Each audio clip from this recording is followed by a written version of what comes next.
Hey folks, Colonel Sanders here.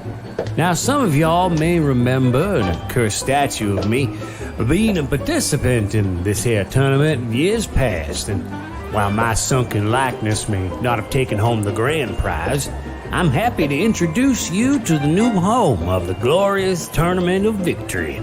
After stints in Utah, Montana, Vermont, Kentucky, and the Biosphere 2 out in the desert, the GTOV Council is now in the big city. The Motor City, in fact. Beautiful Detroit, Michigan.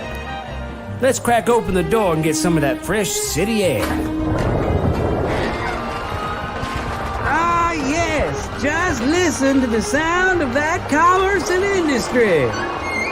This here state-of-the-art facility that locals may remember as the Auto World Dome has been newly refurbished for comfort, safety, and competitive excellence, complete with sterilization pods every 14 yards, Totino's pizza stands located conveniently next to every washroom, and hell, we even got a couple handicapped parking spots out back. While there's still the final bits of paint and drywall to be done, look out!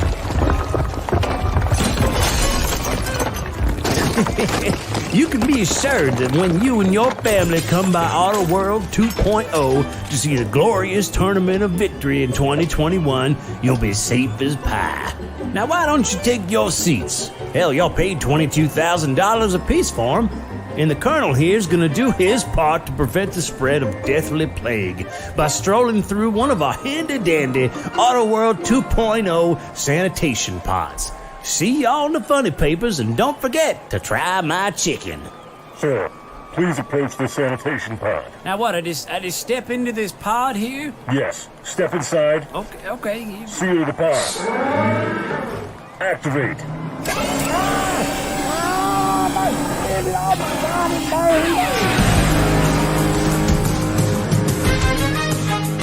From Auto World 2.0 in Detroit, Michigan, it's time for the glorious Tournament of Victory. Let's go live to your hosts, Andy, Greg, Mike, and Zach, right here on the Basically Sports Network.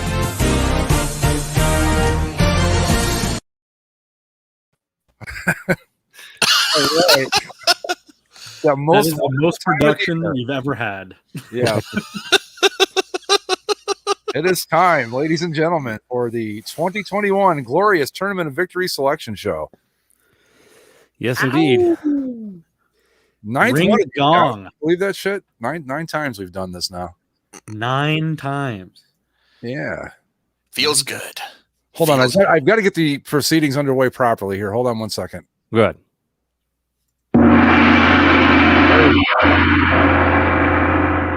Okay, now we're ready. Yeah, now we can. Greg has a new toy, everyone at home. So you're ready for that.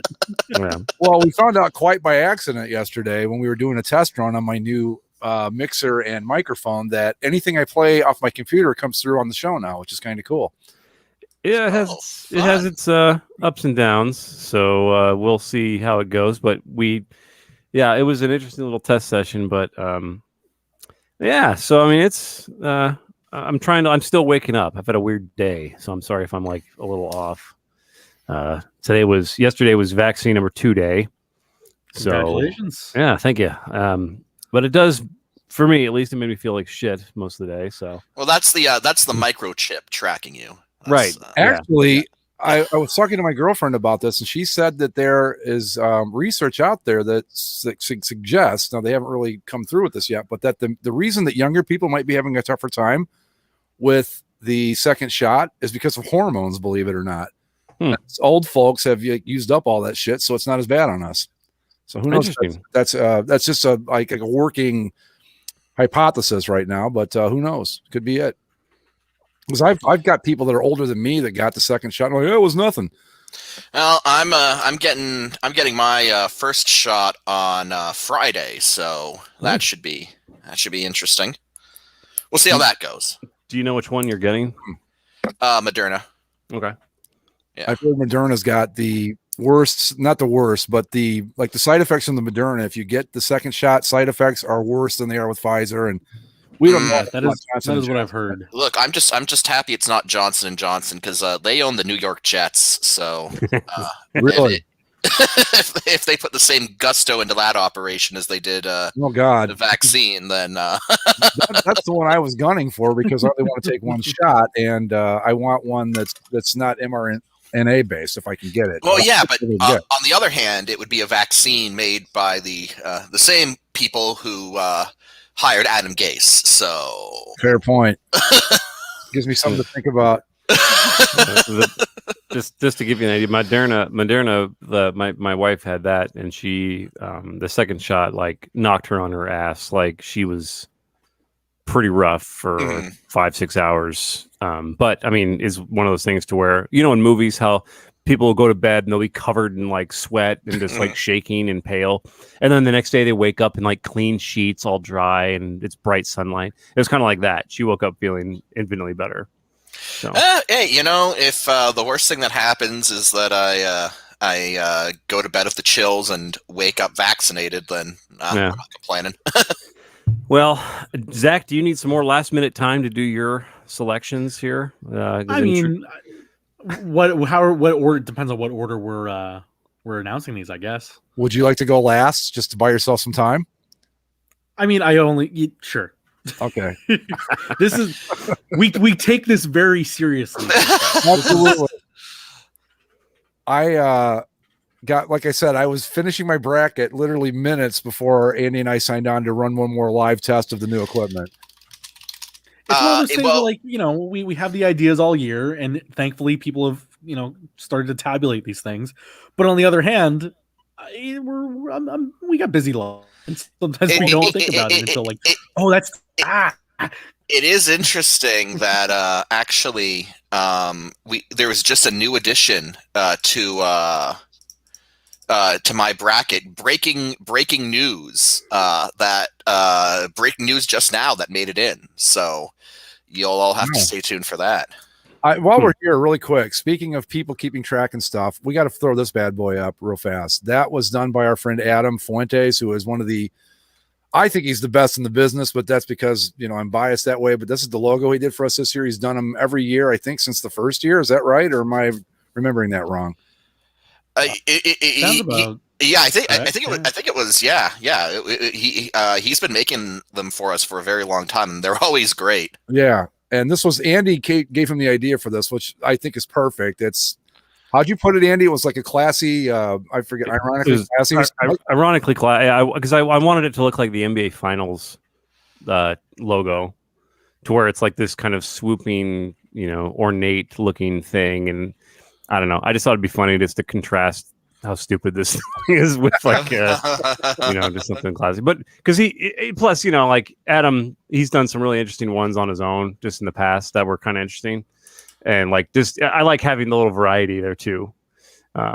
So I don't know. He did a great job as always. Yeah, he's done. Him and I have done a couple of side projects together. I just think he does great work on everything, and plus, he's just a hell of a nice guy too. So yeah, again, Adam for the great logo, and one more time for Cosmic, because God, to follow this show with the kind of detail that he does and be able to write down all of the ideas that we pretty much forgot for this thing is just amazing. So thanks again, Cosmic. And it's been great because, you know, it seems like every year we get to this point and then it's like, I remember having all these good ideas, but I can't remember what any of them were.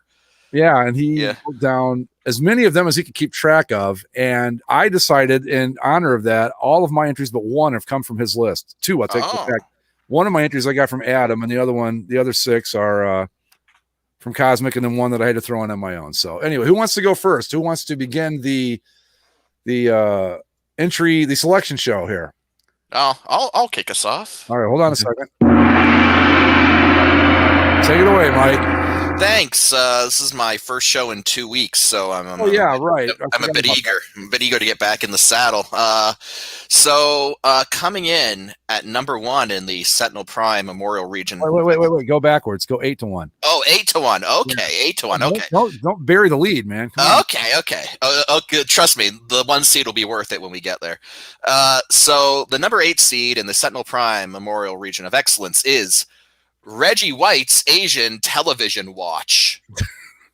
So, what this is, you'll have to ask Reggie White, but in a speech to try to celebrate racial unity, he was trying to extol the virtues of every race, which went just flawlessly and wasn't offensive at all. And he claimed that the Asians were so smart they could turn a television into a watch. So yeah, I remember that now. Yeah. Yeah, so Reggie White's Asian Television Watch is at number 8. Okay, great. Number 7, the QAnon plan that is totally happening, guys. It is? Yeah, March 4th. Oh, no. It's now 20. It's now March 20th. But this is getting as bad as those End of the World things. No, exactly. That's sort of the thing I was going for here. So the QAnon people, ever since, Biden won the election, have been saying that, Donald Trump's got a plan that, it's totally he's gonna reveal that Biden was complicit in election fraud and satanic deep state. Like February 6th, and then like February 20th, and then March 4th, and then March 20th now. 20th. Yeah. Sure. Is there any It's just like the people that were it was just like the people that were saying, December 12th or 21st of 2012 or whatever. It's like, oh, actually, we read it wrong. It's now March 13th, 2022. The world has been ending since the world started, if you listen to the right people. So yeah, the QAnon plan that is totally happening, guys, is number 7. Okay. Coming in at number 6 is the breaking news that I mentioned earlier. Oh, good enough for the 6th seed. Look at this. This is from, I'm going to link you guys to a cbc.ca article. Oh. So what this is the Thunder Bay Ram chasing a cyclist. God damn, we got our first front runner right here. A ram escaped from a farm in northern Ontario near Thunder Bay and made news by chasing a guy who was just cycling down the road. And then if you go down, you can see a shot of the ram with his owner in his enclosure that he escaped from. The ram's name is Ozzy, and he is a 2-year-old Icelandic ram who is registered. So he's got all of his official paperwork. But yes, Thunder Bay Ram chasing a cyclist. Those Icelandic rams you really got to watch. They're troublemakers. Well, it's that Viking heritage in them, exactly. Right? All right. Okay, I love that. Number 5, Boomer Facebook. I love it. Concise. So very good. Boomer Facebook, I feel, is rather extensive. It covers everything from Minions memes to wacky conspiracy theorists about, pretty much everything. Don't forget the recipes. Oh, yes. Number 4 is Dan Snyder Redskins drones. Ah. A frequent antagonist on this show. There's one, Cosmic Mist. I forgot about that one. Number 3. I'm not sure who remembers this, but I certainly did. Talking about a hypothetical documentary on Jared Fogle entitled Expired Meats. Oh, dude. I thought one of my seeds was bad. Okay. Oh, wait. It's Jared Fogle. What is it? I don't feel so bad about mine. A hypothetical Jared Fogle documentary entitled Expired Meats. Okay. Number 2, Nazi furries. Ah. Remember the Nazi furries, boys? SF Giants is loving that one. And number 1, the number 1 seed, Space Raptor Butt Trilogy by Dr. Chuck Tingle. No, Mike. Did you steal one of Zach's? Wait, I have sworn. Did I not use that in a previous one? I could swear Boomer Facebook has been in this thing before, but you know what? It's evergreen, so we'll leave it in again. That's fine. I don't think so. Well, who cares? Doesn't matter. Wait, so did he actually take one of your entries, Zach? Well, no, but because again, I could swear that I used it like a year or two ago. No, I don't remember that one being in. That would have stuck in my memory, I think. Maybe not. I don't know.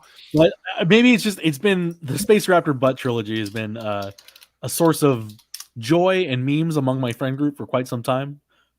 So to that, no matter what, that we can bring this back up to the world and it's praise the virtues of this Hugo Award-winning novel. brings a tear to my eye. Mike getting a little edgy there in the Sentinel Prime Memorial Region of Excellence. It's just been it's been one of those years where you just gotta let off some steam. Absolutely. Okay, are you ready? Are we done? Yeah, we're done. All right, who wants to go next? Well, hold on. Wait. Oh, come on. What the fuck? Oh, now it's going to mess with me. There we go. I had to gong us out for the next session here.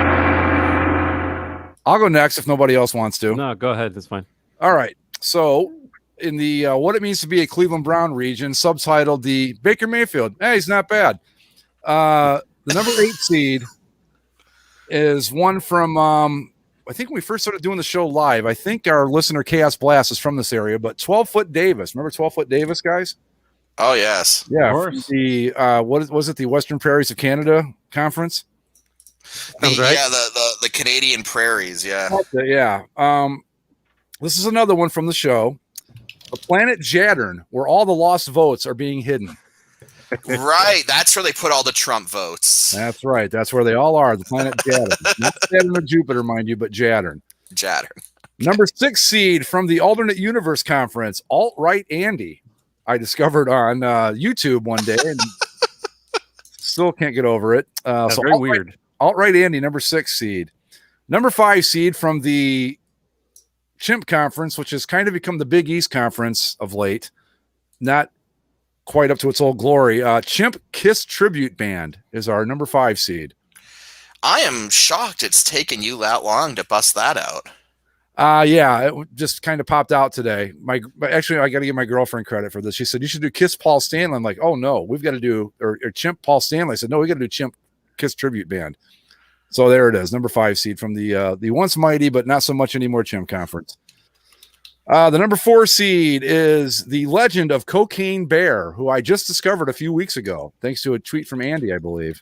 It's now going to be a film. Cocaine Bear. With who's it going to be in? Is it not Gwyneth Paltrow? Elizabeth Banks directing it. Elizabeth Banks, that's it, right? Exactly. Now, is it a documentary? Is it going to be like a drama? I'm sure it's going to be I'm sure it's going to be. Yeah. I mean, I don't know how they're going to make it anything. I sense it'll be similar to Snakes on a Plane kind of a thing, to where it's just a movie that takes itself a little too seriously, but hopefully is tongue in cheek enough to like be a bit of a funny horror camp movie. Well, you guys know that there is a taxidermied cocaine bear. The actual bear itself is in somewhere in Kentucky. Yeah.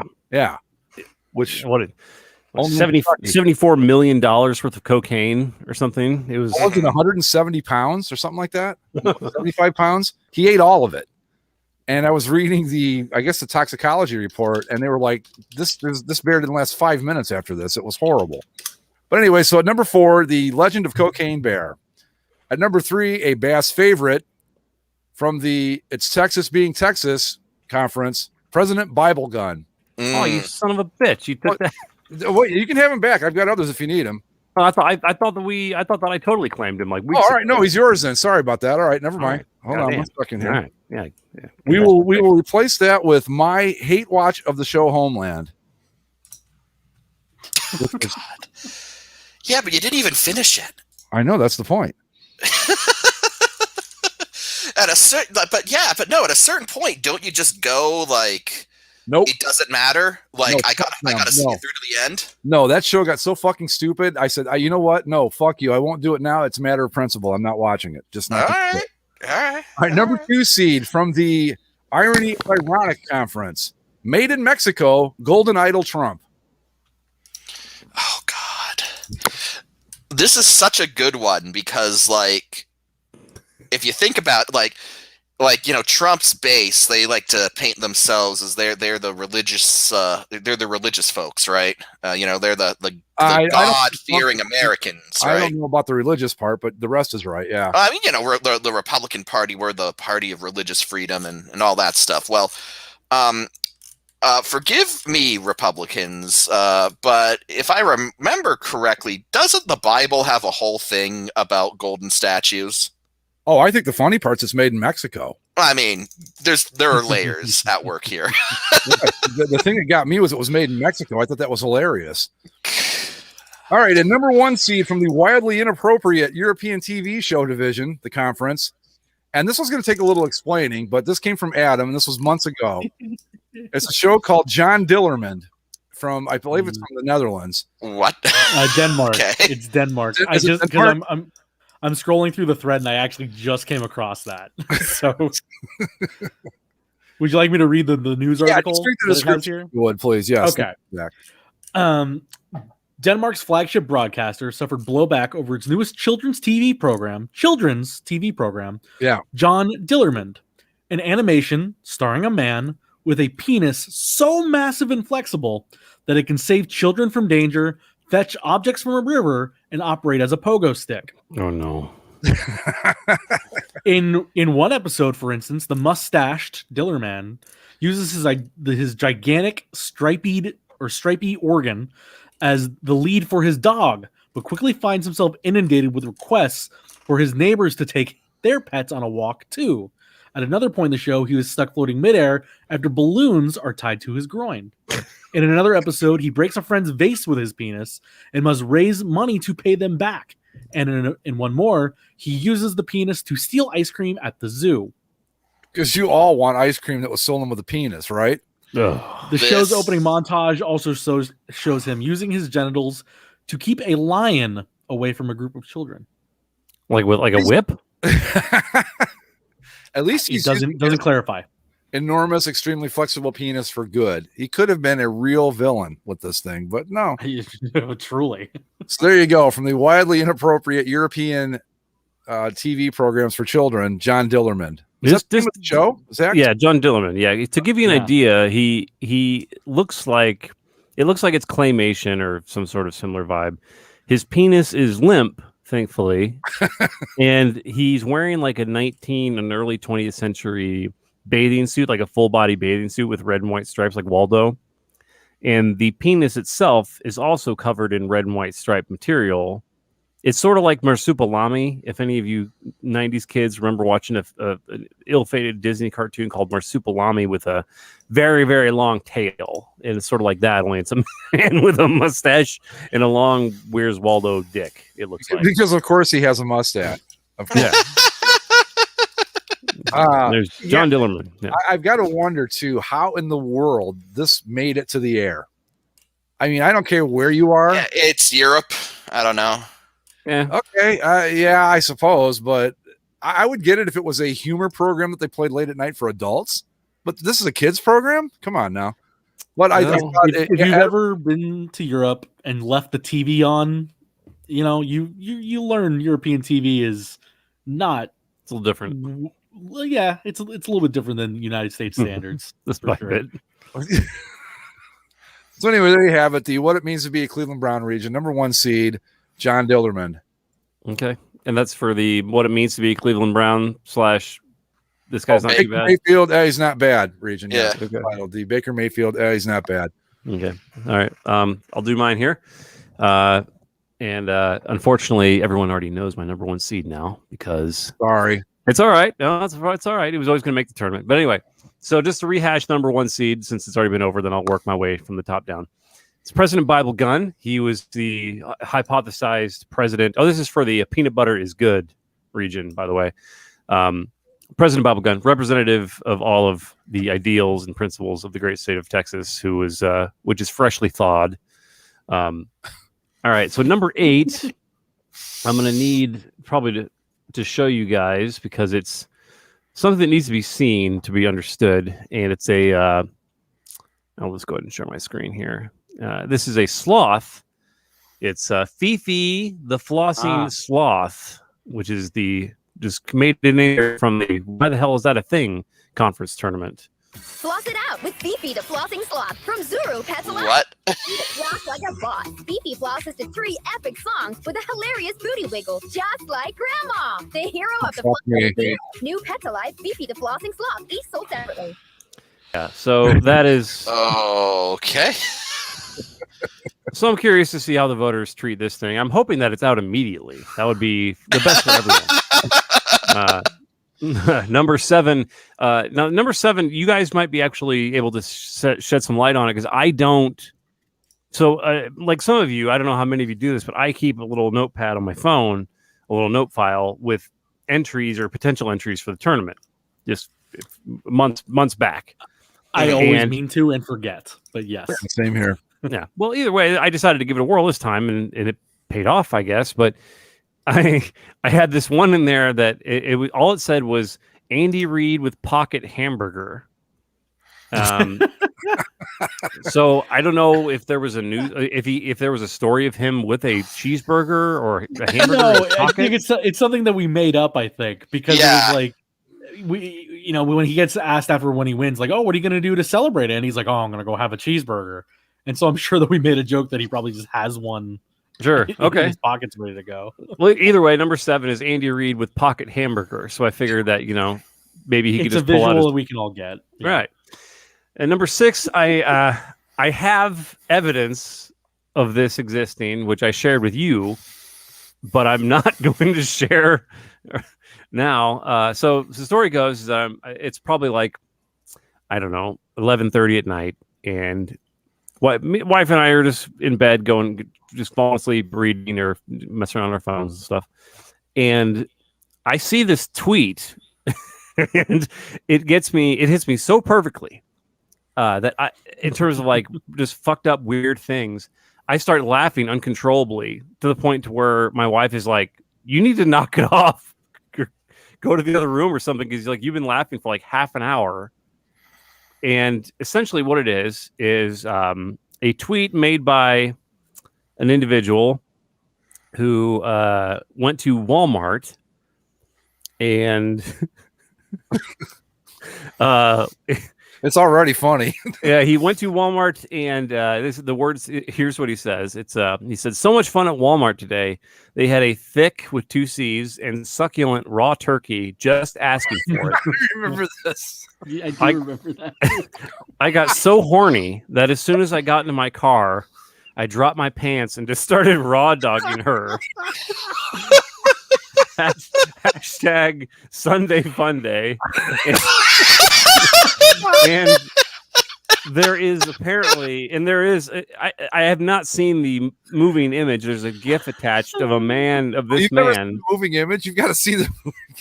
I can't. Well, I mean, his balls are in this picture, and it's a man in this car with his dick inside of a uncooked Walmart turkey.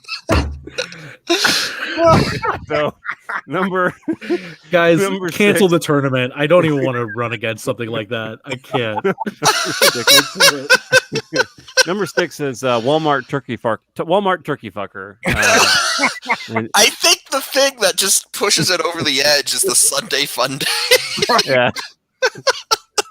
Because hey, you got a free Sunday. You're ready to charge down for the week. And he had me hit raw dogging her. Like, Jesus. So, that's number 6.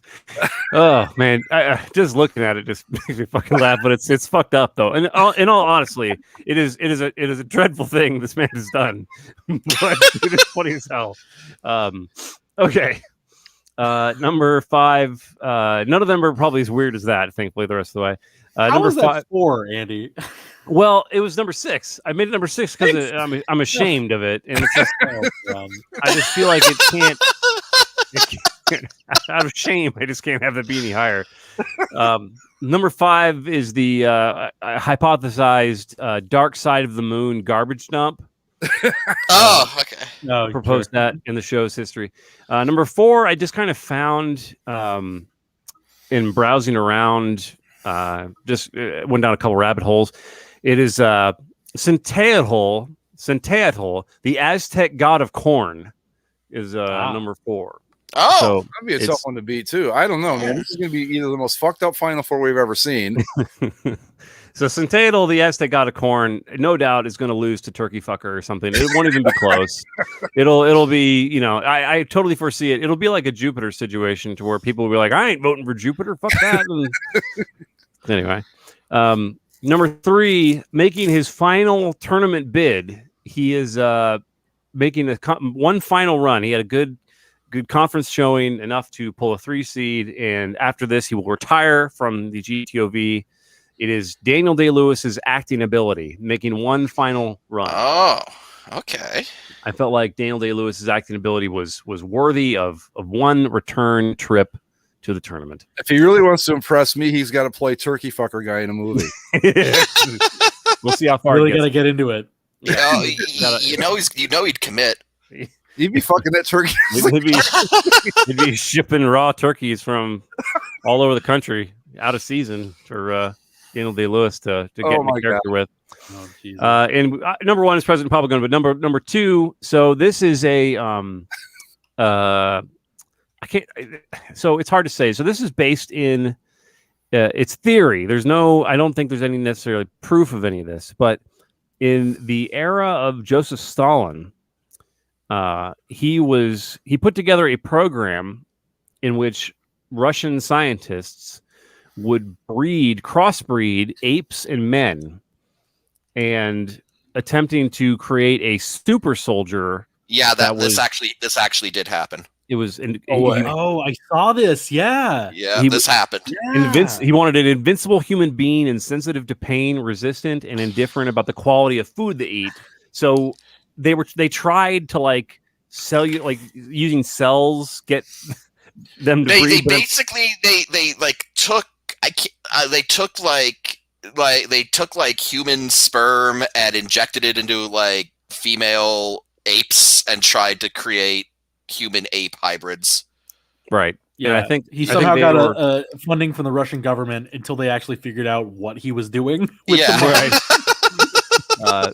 So number 2 would be like the one that was successfully created as a Stalin. Well, the one that worked out.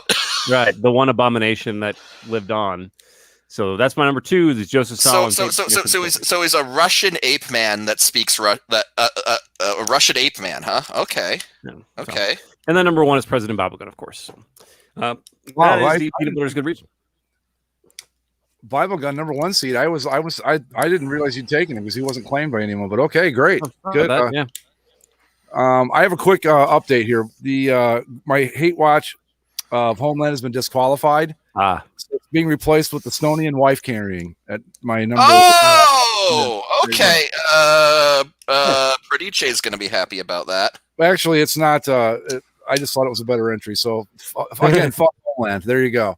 There you go. One final dig.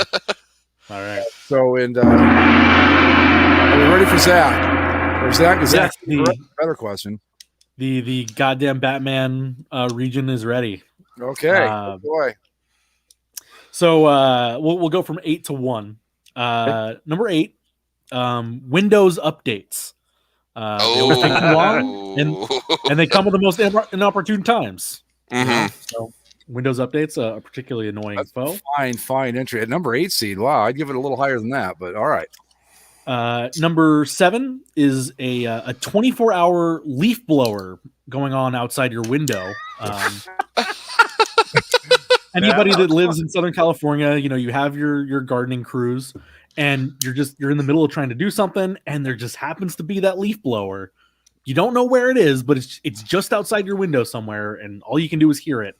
I'm sure People know exactly what I'm talking about. Yeah, I'm that guy most of the warm season when after I'm done, we're doing my yard, I'll get out my leaf blower and my grass blower and stuff and clean up after myself. But I can always tell there's just like people looking out the window like, will you fucking hurry up and finish? Like, that is very loud, sir. There is no wall that can stop the sound of a leaf blower.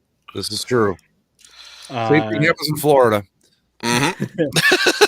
Number 6 is have you guys ever tried to play chess on your computer? The pre-installed chess game. Yeah. Well, this is the computer. Oh no! The drones got you for a minute. We did not hear a single bit of that. Zach. We lost Zach. Oh no! He said the word computer, and then his audio. Well, the computer knew he was talking shit. And... He spoke ill of Windows updates, and now it probably did a restart or something on him. It's like, oh, you want an inopportune update? Okay. Right. Try this size. So I've and just an update here. I've gotten the matchups for the for Mike's region, and I don't have it laid out in a tournament fashion yet. But these look pretty interesting. I'll just figure out how to like. Yeah, let's not give away anything until we see if we get Zach back here. Yeah, well, I mean, so far so good with the. Here, I think I've got a technical difficulties thing here. Let me see. There we go. Little music and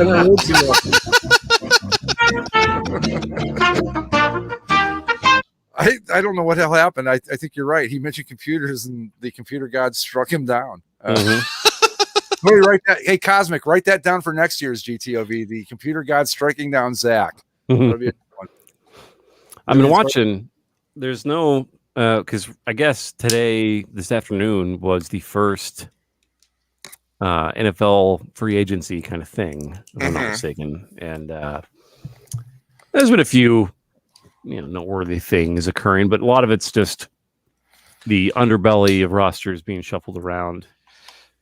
They still, Deshaun Watson hasn't been traded yet. No, I don't know what the plan is. I don't know what the. You assume there's a plan. Well, no. I mean, as far as like if there's dates where that, like the first date that could actually happen would be. Gotcha. But I think he's going to go. I was going to say spring training to training camp before anything really happens with that. I think they're going to try to force this, or he's going to try to force their hand. I mean, okay. Yeah, we'll see. I don't know. They do realize he could just retire, right? And then, like, they're shit out of luck. I wanted to play in the Rocks version of the XFL. I think that'd be fun. You mean the broadcast Oilers didn't make the tournament? That's too bad. Oh well. Well, did you hear that the XFL might be merging with the CFL? Well, that'll be interesting. They didn't say anything about merging. There was no specific language about merging. Partnerships or something, and but they haven't been clear about what exactly they want to do. So I think they should merge, and when they play a game in Canada, they have to play by Canadian rules. When they play in the US, they play by US. That's what I'm saying. I think that would be dope. Like it's like AL and NL, right? Where like you play the home teams version. Right. I think that would be really fun. So Ellis or LMU thinks that SoCal is being hammered by high winds, so Zach may have been blown away. That is a well. While we've got his attention here for a second, Dennis, going back to you said confirmed per your wife. Are you talking about the hormones thing? Is that what you meant with the vaccine? We'll wait for an answer. Look, the scientists can say whatever they want. We all know that Andy's conclusion is actually right. It's because we're a soft generation, and we know that, but and we didn't have to work for this vaccine, so that's why it's kicking our asses. So there was what's that? The Moderna, yeah. So there was a a 22 pitch spring training at bat. I don't know if you guys saw that. Yeah, pretty intense. Like he only faced one batter, but just watching, even though this is a spring training, one at bat, there's just a lot of foul balls and interesting stuff. I just got I don't know. I got that feeling of like baseball. Like, I don't know. Mm-hmm. I know that it's one of those things where like I every now and then I get that like especially during springtime when it's like time for the warm weather to come and you just get that craving for like the summer sports. Yeah, and usually baseball and golf and yeah, I was just kind of like, yeah, there's my first. But I'm gonna be sick of it by the time next month rolls around and it's snowing in Cleveland and all that. But there are some places that are already saying that fans are going to be back. Go ahead. Well, in Texas, the Rangers at the Giant Barbecue Grill, they're going full on 100% capacity. I don't think that many people show up, but they can if they want to. Yeah. The Tampa Bay Rays will announce, we're going back to full capacity and attendance won't change. So I saw this great meme about the Marlins where it said they're going to allow 20% capacity, and this guy goes, "That's really ambitious to try to double your attendance during a pandemic, but hey, you do you or whatever." I thought that was Yeah, I mean the Chicago teams, the White Sox and the Cubs, both have announced that. God, I got to go through my tabs here because that turkey fucker is still up on one of them. It just surprises me and horrifies me. But so they're saying it's going to be limited attendance. It looks like we have a Zach update here. Let's see what he has to say. My internet and cable are actually out. Oh, so he had an internet outage. You might have to come on via phone to finish up the entries here. Yeah, well, we'll let him figure it out. Look, I mean, he started talking shit about computers, and look what happened. So we need to learn our lesson on that, boys. We're not doing well with that. We need to have a little, blood ritual or something before every show to make sure the internet doesn't drop on any of these. We mention Bill Gates, and something goes wrong every single time. Never fails. It's okay, Bill Gates. I'm getting the vaccine. I'm going to get your microchip. It's going to be fine. You can track me. I apologize for saying I wanted the Mac version. I didn't mean it. Well, yeah, but we're talking about baseball, right? And just the return of warm weather, and you guys, down in Florida have already gotten some. I'm back in Ohio now. I'm actually back. Well, either way, but when baseball is coming back to the the fold, it just has with it a comforting. I don't know. It just has a. Oh yeah, it's always fun. I look forward. Opening day is always a great time. Did you guys watch any of the basketball games over the weekend? No, but I did watch some of the tournament selection show. I found myself getting excited for the tournament. I guess because we didn't have one last year. Oh yeah, I didn't even think about that. Yeah, they didn't have one last year, right? There wasn't one. Was there? I don't think so. I honestly don't remember. Yeah, and I don't know. Somebody will have to look it up. But it's interesting because it's like I was watching the Illini games as they ended up winning the Big Ten tournament over Greg's Ohio State Buckeyes. Yeah. Well, it was fun. It was a good game. But there's fans there. Like it was really interesting to watch because the fans that were in attendance, they're spaced out in some ways, and they were wearing masks and stuff like that. But the players on this team, on each team, but namely the Illini, because I guess they had you could say a home court advantage in a sense. They had a huge fan in influx to that game. But some of them had never played in front of fans. Like they've only known the Illinois basketball as just playing in empty arenas for, however long. And suddenly there's fans in the games. And, I don't know. It was just a cool thing to see them kind of just like look around and be like, oh, cool. There's like people here. And just kind of feeding the hell out of them. Like, whoa, what's going on here? No, I was actually at a hockey game the other night. So, oh yeah, were you sitting on top of the scoreboard, or was just that you had the picture zoomed in for the ref? I just had the picture zoomed in. I was not sitting on top of the scoreboard. No, it was the first game that the Lightning were letting fans in for. So How many people were there? I mean, it was still pretty empty, right? So like there were like entire sections cordoned off and all that stuff. So it was far from full capacity, but they were pumping in crowd noise, which was kind of lame. Yeah. I mean, I don't know. I've always I really don't mind. I really haven't minded the the empty or near empty stadiums over the past year because you got to do what you got to do. But I would prefer it if they just didn't pipe in crowd noise because it becomes so obvious when you get that shot of like from the crowd and it's empty or near empty, but it sounds like it's a packed stadium. You've got 13 people cheering and it sounds like 20,000. Yeah, and I mean, granted, it was fun when the guy in charge of the fan noise in Philadelphia started booing Carson Wentz. I mean, that was great, but all in all, it's just kind of odd. But yeah, it was fun. I got to see the Raptors championship banner that they have up there. So, who'd they play? Was it a Leafs game? No, because everyone. It's just interdivision. Right, so. they look Canadian teams. That's right. Yeah. So they were playing the Purds. You went and watched the junior Leafs. Oh, is Zach back? Are you back, Zach? Hold on.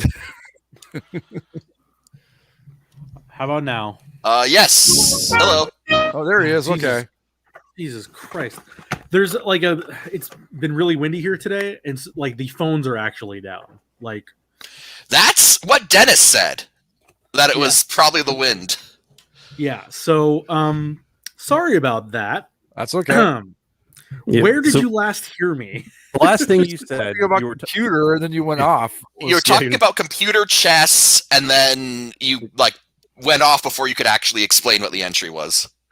Oh, well, it to quickly wrap that one up, it's the computer chess algorithm. Oh, the thing that the other player on the other side of the computer chessboard that you just can't beat, no matter your best attempts. It's that. Well, because he's a cheating bitch. That's why. Yeah.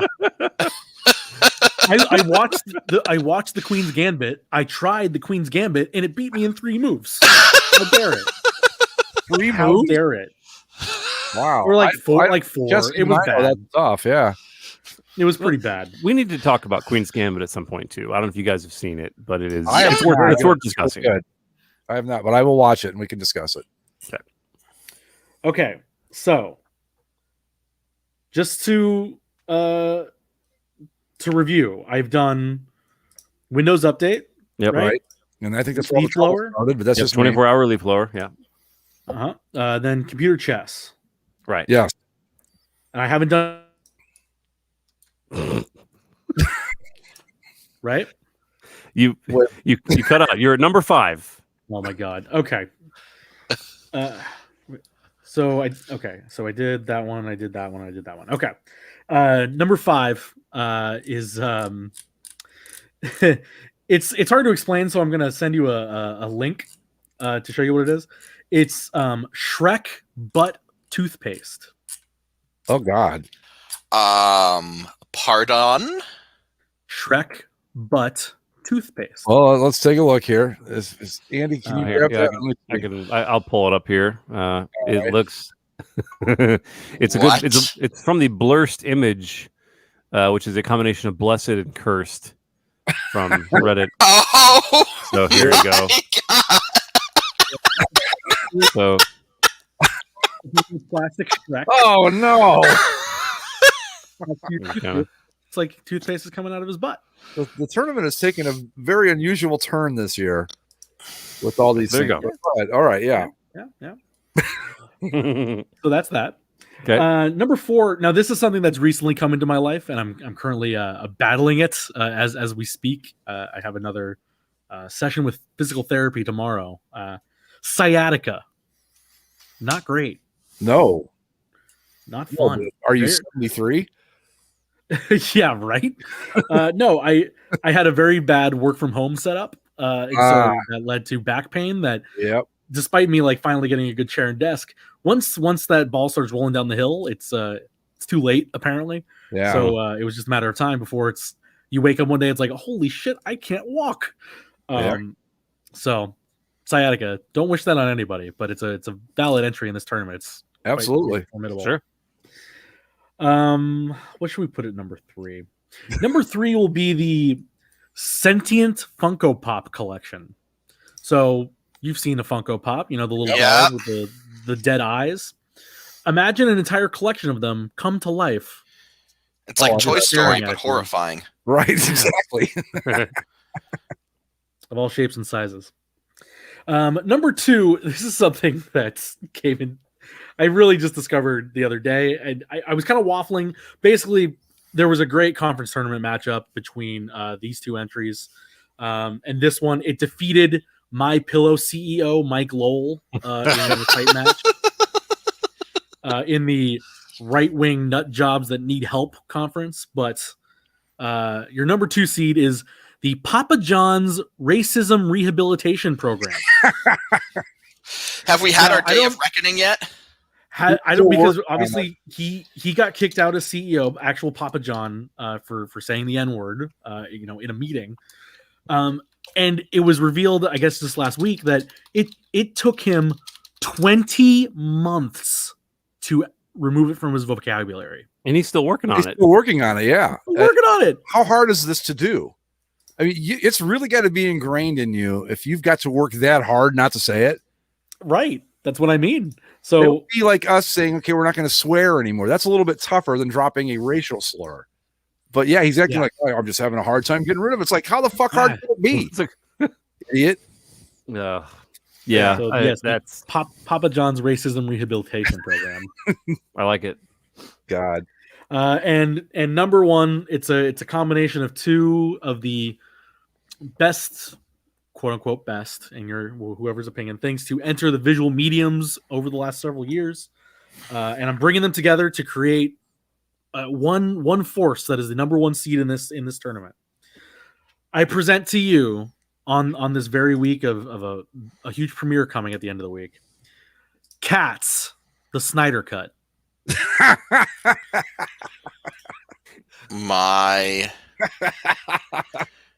Is Jared Leto in this? Yes, of course. He's playing all of the cats.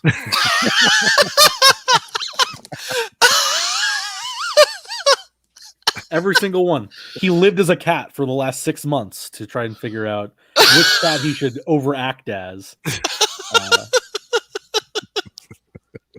So I mean, I hate love the movie Cats because it is the most absurd thing I've ever seen. That movie, my girlfriend will tell you she hates it, but it was one of the most fun theater experiences I've ever had. You had fun? I was disturbed. Oh, it was because it was hilarious. I couldn't believe what I was seeing. I felt like I was going insane. Yes. And of course, this week we have the vaunted release of the Snyder Cut, Part 1. Part 1. Seriously? Part 1 of 4. It's a 4-hour experience, Greg. Oh. It's like, well, Lord of the Rings got to have a 4-hour director's cut. Why can't Justice League? Right. It's about the same, right? You watch the whole thing at the same time. That's all I'm asking. Right. Well, how else would you want to show a 4-hour complete film? Why in 4 1-hour parts, 1 week apart? Okay. Because so anyway, I'm sorry. I just remembered Rebel Wilson eating a cockroach of a human face, and I need a moment here to center myself. She will reprise her role, and Jared Leto will be the cockroach. And little children mice. Like, oh, yes. God. So again, the number 1 seed, Cats, the Snyder Cut. God, I would pay real money to see that in real life. I really would. That would be fucking great. All right, so there we go. Matchups right now. So we have the 32 entries to the 2021 Glorious Tournament of Victory, and what a field. I'll just say that. So just in the background here, I've been putting together the matchups based randomly on a lottery in each respective region. Okay. And I'm typing up the results, and I don't have them in a tournament form just yet because the rankings are sort of dissolved by doing it this way. But here in probably by the end of tonight, I will have this all in a bracket for people to vote in. Cool. But yeah, so there's been some interesting matchups already here. I'll share them with you here in about 5 minutes. All right. So bear with me here. What did I want to talk about? Well, so that's done. Let me do this.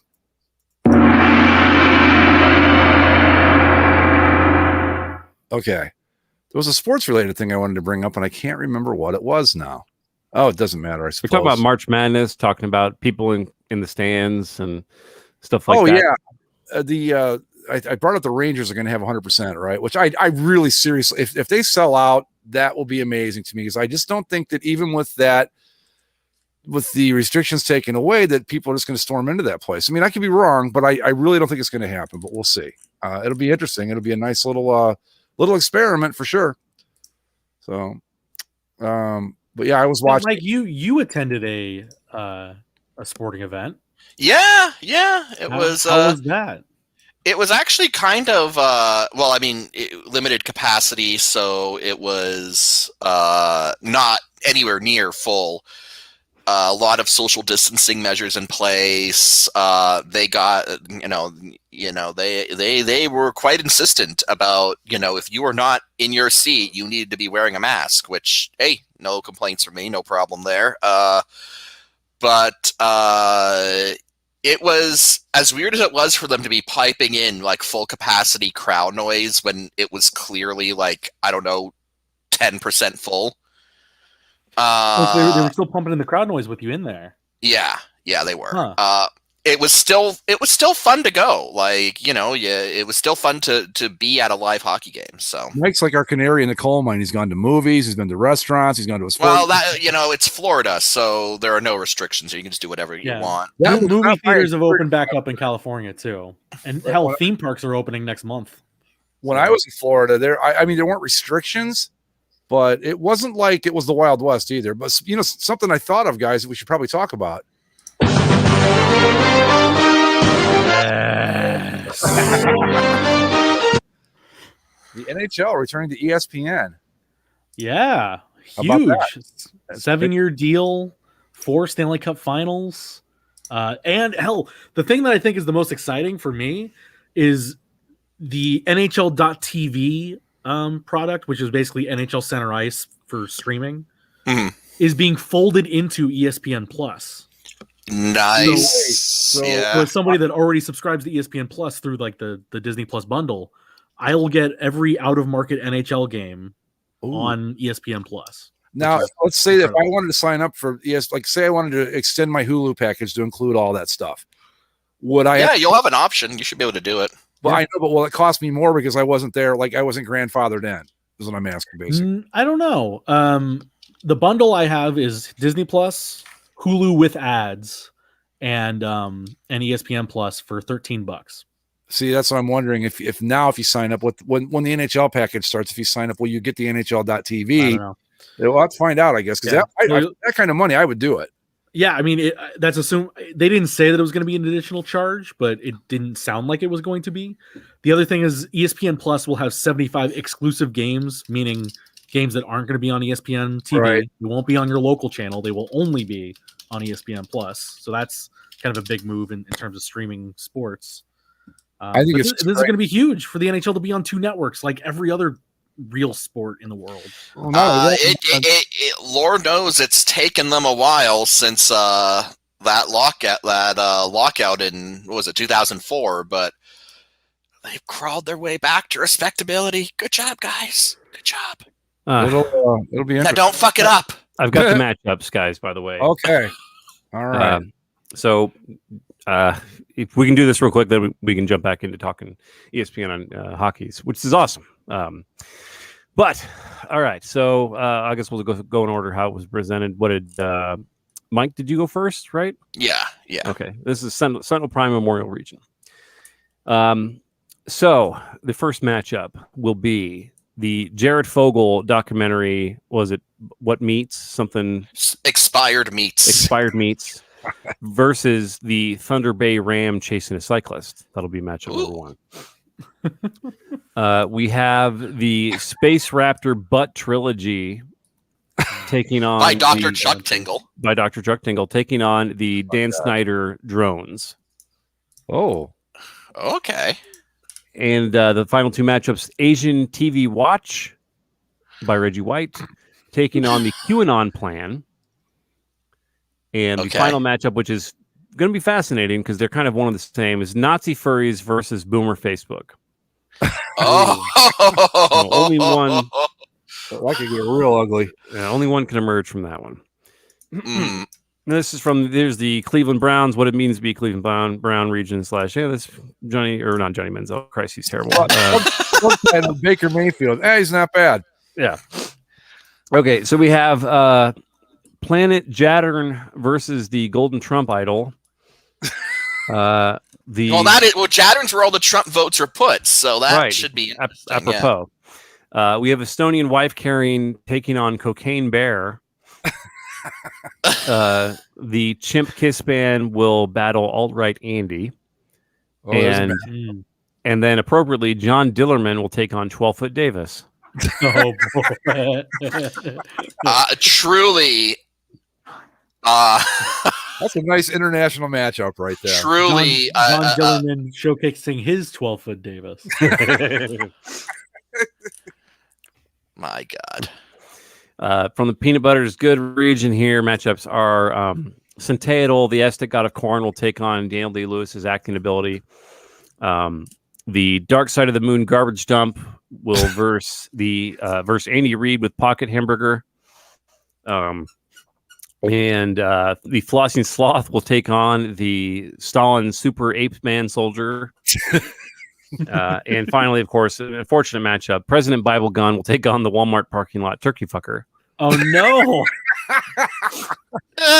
No, that's an Elite Eight matchup. Yeah, right. Yeah. Oh, no. So we'll see. I was a little bummed. That's the draw. That's how it goes, folks.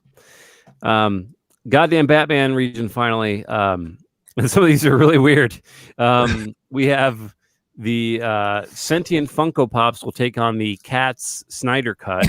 That's a perfect matchup, really. The PC chess algorithm will take on Shrek Butt Toothpaste. Sciatica versus Papa John's Racism Rehab. And to finish it out, the 24-hour leaf blower versus Windows updates. So no. There's what your is the matchups. more annoying entry? That's fascinating. So I will put these all into some sort of tournament form here once the show is over, and then we can have votes start maybe tomorrow. So who are we liking as favorites right now? Like predicting a Final Four? Just like who are you liking out of each bracket? Like out of mine, let me see here. I kind of like John Dillerman, but the more now I'm like going, I don't know. That's just really messed up. I think Cocaine Bear may have a run in him. I think Estonian wife carrying can go pretty well too. I think Zach's is sort of is an interesting thing because I feel like a lot of people that can relate to Windows updates being like a pain in the ass. Yeah. But a lot of people also hate the sound of leaf blower.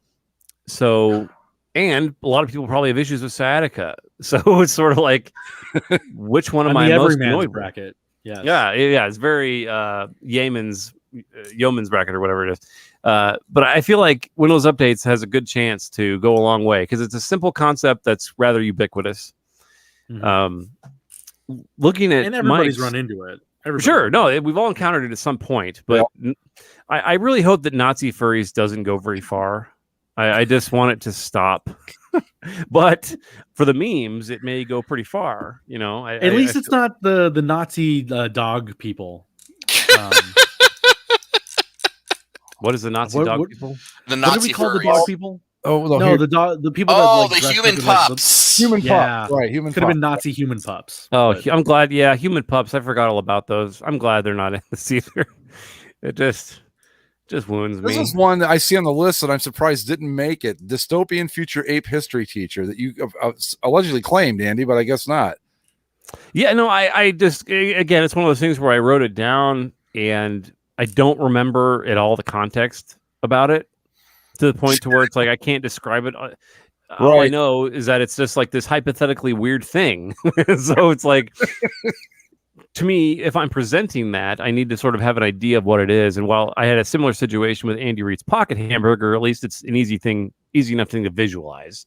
And what I'm disappointed too that didn't make it was Recipe for Seduction, Colonel Sanders. But then again, that would with the all that might have been a lot of Colonel Sanders. But that's also that one was already sort of a satire-y. It wasn't. It was sort of self-referential in its humor, and just like, I don't know. It was very much of its moment too. Yeah. Well, see, I had the I'm not a cat guy on Zoom, but I thought that came and went so fast that it just didn't have any oomph anymore, so it didn't make it. I still use it as a joke. If there's somebody's having Zoom trouble, I just kind of say, I'm not a cat. And nobody knows what I'm talking about, but I know, and that's enough. Yeah, so you and me would be like, that's a great engineer. But I was like, this thing's so over. It'd be like doing the Bernie Sanders meme with the gloves, the mittens. It had its time. Yeah. For a day and a half, it was the hottest thing going, but that was it. One hit one. Speaking of which, I've had a moment here. I had a moment over the weekend, probably, I don't know, since Friday or something, but mutual friends of ours finally got me and my wife to like check out TikTok. Never at all. Yeah, Zach can probably relate to this heavily. I'm guessing your girlfriend, big TikTok. She's huge on TikTok. What she does is she texts me links to TikToks, which is more annoying than like an actual TikTok. The fact that I have to click on this that then opens a website that is TikTok, that's an app that shows me a video. She does a good job at curating things that she knows I will like. But I also there was a Instagram account I followed that was like the gross redneck side of TikTok, which has some dark alleys. It's that, man. Come on now. It's disgusting. You'll have to share it with me because I've gone completely down the rabbit hole here. So TikTok, it gave me sort of an existential crisis because me and my wife were sitting around doing TikTok, just like watching TikToks, and I think like 5 hours went by and we didn't even notice. We just were sitting on the couch watching random TikToks, and I had this freak out about it because I was like, I haven't experienced something that addicting, and that it's sort of like trying to figure out how to express it. It's the perfect ADD app because it is 30 seconds of curated weird shit that you can laugh at and then move on immediately. There's very little lasting power. Everything is just micro humor, and then it's gone. Or it's interesting stuff. But it is essentially like all of the world's things in this strange app. And I just it scared the shit out of me to where like my wife was like, what the fuck is wrong with you? Like I'm just enjoying this thing, and I'm like, no, we can't enjoy it. It's weird, and I don't like it, and it scared me. The thing about TikTok that really kind of angered me and many of our generation, Andy, over the last couple months, was all these youths on this app declaring ways in which millennials are old. Oh yeah. So let me confirm this with you. So from what I understand, skinny jeans are gone. No more skinny jeans. Skinny jeans are now mom jeans, apparently. Yeah. Oh, that didn't take long. Because all the kids you see, they wear baggy clothes. Now it's like, it's not 90s baggy clothes, but it's like 60s baggy clothes. Basically fashion is cyclical, and of course. Baggy was in, then it was skinny, now it's baggy again. So what era are we in though, Mike? Is it because you teach high school, so you would know this? Like, are we redoing the 60s? Is it? No, Zach's right. It's like baggy. Baggy's it. Like it's sort of like 60s baggy. But it's like back. 60s bohemian flowy. Yeah. It's not it's not like 90s or 2000s baggy, but it is definitely baggy. 60s baggy sucked. I mean, they wore that shit because they were poor and skinny from being hooked on drugs. That's why it looked like that. Well, it's back. Yeah, Good, okay. basically the things that make millennials old and that these Zoomers, as they're called, don't get. Tight skinny jeans gone. For girls, the middle part is in, the side part is out. These children Really? also don't. Yeah, they don't understand millennials' relationship with alcohol and why we like drinking so much. Well, you should try They drinking. say that Understand real quick. they say that day drinking is not a personality trait. To which I say, "Fuck off! I like my Sundays." Sundays, fun days. These people have never mowed the yard with a beer, like barbecued with a drink. Capital letters are out. They only send messages in lowercase letters. It's called punctuation. Yeah. Mm-hmm. They don't text. They only use Snapchat. I'm surprised Snapchat is still a thing. That's why they've kept it alive. Them and my group of 10 friends. I just want to point out that the parting your hair down the middle is hardly anything new. That's also from the 60s and early 70s. So in the 90s. Well, exactly. What was there was some other stuff that there was one that was like the crying laughing emoji. Oh yes. Banned. Yeah. The LOL emoji is out. They now use the skull because they're dead. They laugh so hard that they were dead. Oh, all right. And instead of saying LOL or haha, they just say I'm dead with, again, lowercase, no punctuation. So, but that takes more letters. Yeah, but they don't know that, Mike. Oh my god. So okay, Andy, Zach. Yes. I want to welcome both of you, because the three of us are in the same generation. Greg's been here forever, but I want to welcome both of you to a revelation that I had years back. Welcome to being olds. Yep. Welcome to hating children. So here you go. This is your life now, and kind of just lean into it. I find is what works best. Well, it's the whole. It's the idea that, like, I mean, I get it. I'm 35, going on 36. I'm in my transitional period between I'm with it and I know what's going on into the, like, what the hell's wrong with you young people phase.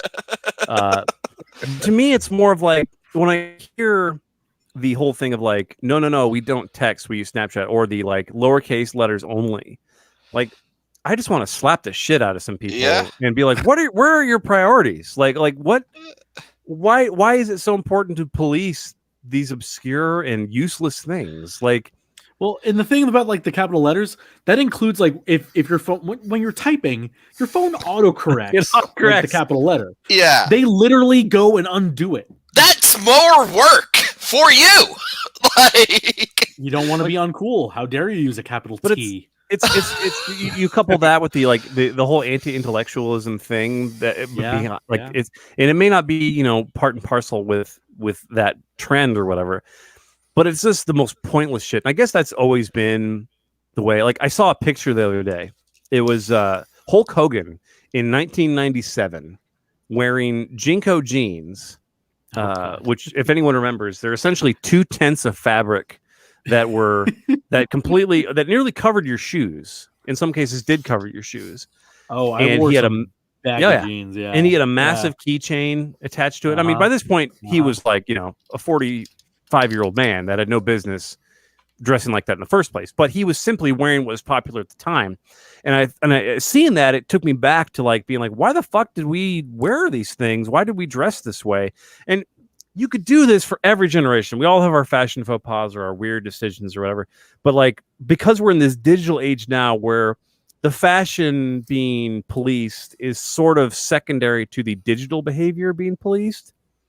Mm-hmm. And if I had like my cousins are all probably too old for this now, but if I had a younger cousin who was a teenager that was messaging me about something and I sent them that like crying emoji, they would be like cringe, like Yeah. It's like, what did I do? You used the wrong emoji, and you're using capital letters. So like, you are an old bastard who sucks. Yeah, no, there's some great. I mean, of all the things to keep this millennial BuzzFeed lists of just people sending screenshots of like, I asked my younger siblings, my younger cousins, questions about these trends, and these kids just being like, "Oh yeah, no, ew." And it's just like, what?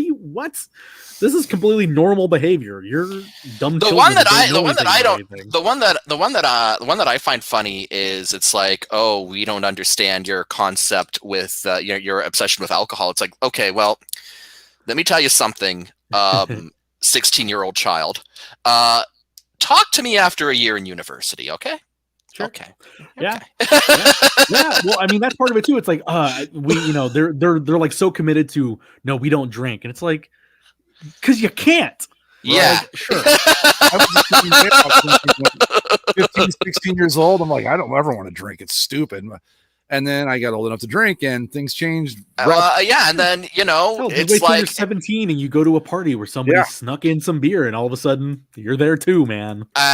Or just to it's like shit. The amount of times just my friends and I in uni would be like, oh, let's have a barbecue and also drink while barbecuing. You know what? It's called having fun. Try it. Just try it. Hmm? So also other things that apparently that I've discovered here reading up on. You cannot say doggo anymore. Doggo's gone. That's been banned. No. Yeah, that's cringy millennial behavior. Being a dog, Yes. a fur baby parent or whatever. Liking Harry Potter, also bad. Yep. Your Hogwarts house is not a personality trait, is something I've seen them say. Yep. This is giving me. I just need to say, Hufflepuff people are the best people, and I'll just leave it at that. Fuck yeah, that's right, Mike. That's right. Right. That's why the show works so well. Yeah. This is hilarious to me. It's like the show is growing up in front of my eyes, not growing up, getting old. Like it's all of a sudden, it's like, wait a minute, this sounds like me 10 years ago, or whatever. Well, I mean, we said it was the 9th GTOV. I mean, that means that I started doing this when I was 21. Right. Like, that's a lot. That's a long. Those 20s are some very formative years that take you away from being dumb child that likes to throw things up at the older folk to being a member of society and having to contribute every day. Yeah, I was 24 when we started this, so there's a lot of cross. Like we're in such an odd era for it's I want to say cross pollination, but it's almost like we are in generations now who have grown up with smartphones. Then there's them kind of hybridized with these generations who were in their 20s and 30s when smartphones kind of spread. And it's almost like these very, very young people they feel like they have dominion over smartphone culture, at least for now, because they were completely immersed in it from the day they were born. The only thing that you can do, guys, is when you see a child acting this way, you pull a Grandpa Simpson from The Simpsons and go, and it'll happen to you. Yeah. It's never wrong, Yeah.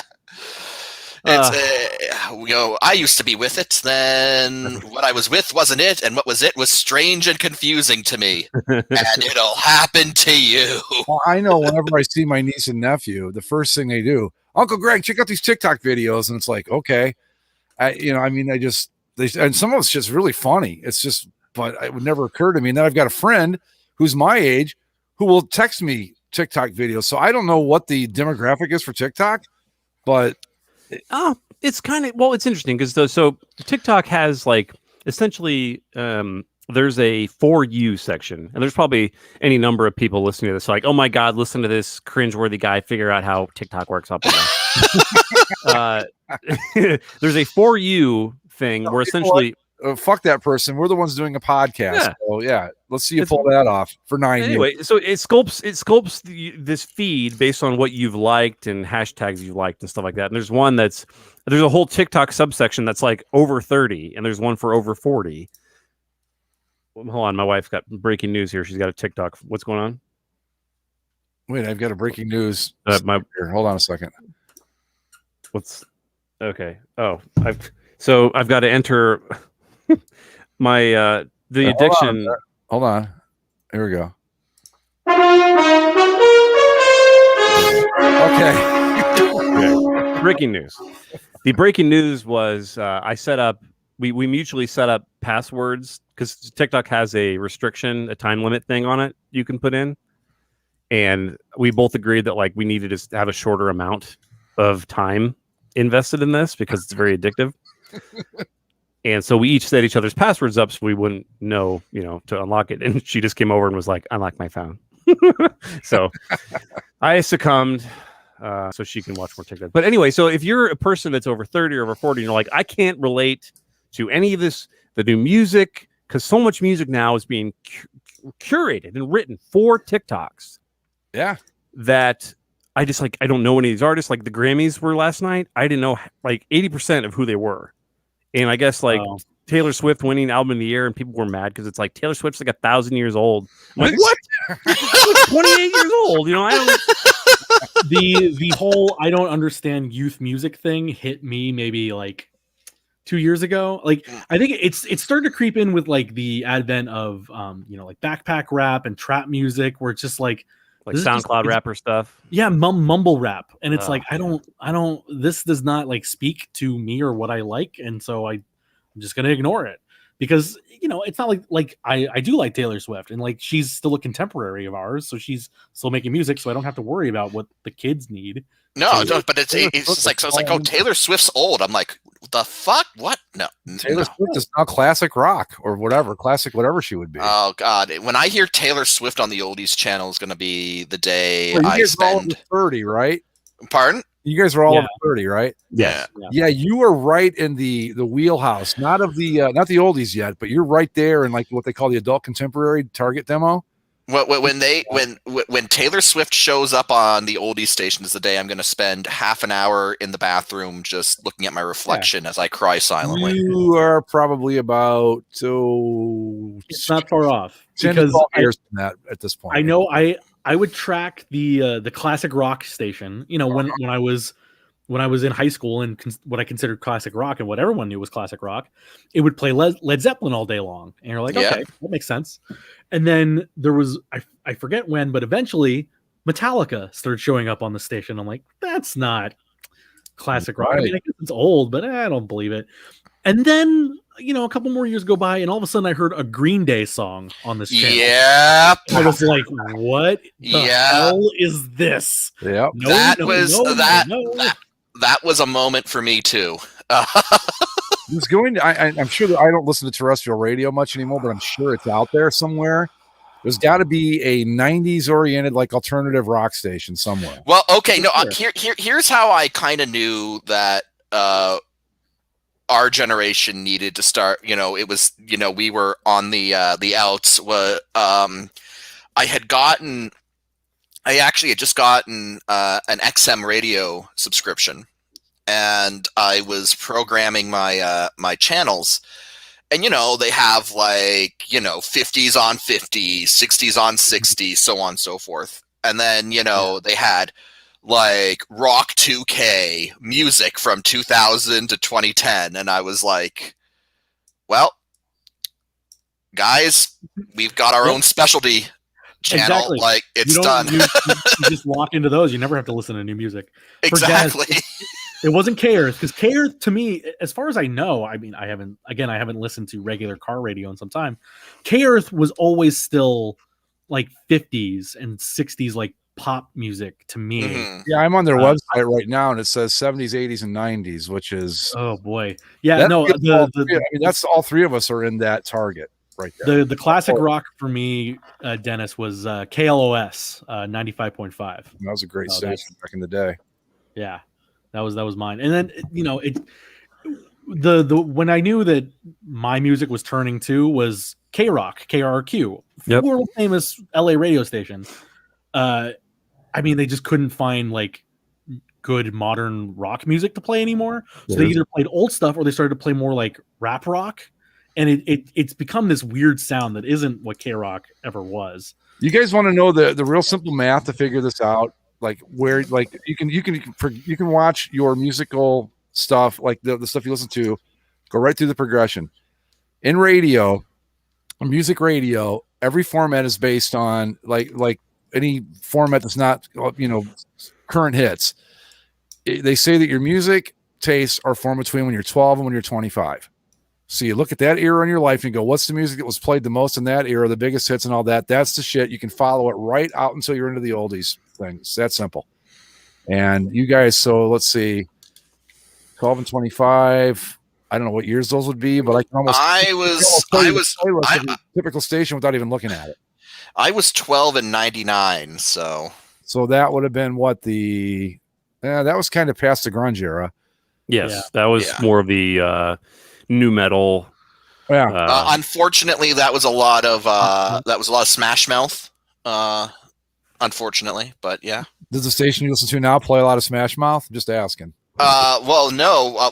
Not specifically Smash Mouth, but like the station that I listen to, when I listen to radio is again, Rock 2K, which is music from 2000 to 2010. So okay.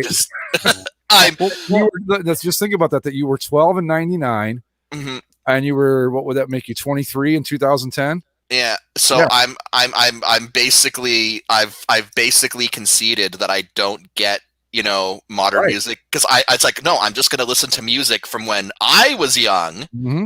and I'm just not going to bother with the rest of your nonsense. Well, I remember eventually I had the opinion of like, it's so funny because like you hear your parents or your grandparents or whoever, and like you're playing your music at the time, and they would say, "Oh, that's not music at all." And then, sure, goddamn enough, we got to a point where I said out loud, "God, this doesn't even sound like music." And then I caught myself and said, "Oh no." Oh, see, that was my. No. This is it's basically just that. What is it? That Progressive Insurance commercial series. It's like you're becoming your parents. I love those commercials. Those are great. So good. No, who reads books about submarines? My dad. That's right. My whole thing from literally until today, and I think this happened to me a few years ago, but I was always like, I will never be one of those people that says I don't understand today's music. And I hung in there for a long time. I made it up until about, I don't know, 2004 maybe, and finally I said, fuck it. This is garbage. I can't do it anymore. I just can't do it. I try to do the same thing. I'm trying to be open, and like I do listen to whatever the new stuff is, because part of my thing too is as a high school football reporter, like when I go to these games, they're playing the music, and so I hear it a lot. And every now and again, it's like you hear something that's like, oh, that's kind of cool, and then I add maybe 5 or 6 songs to my rotation in a given year, let's say.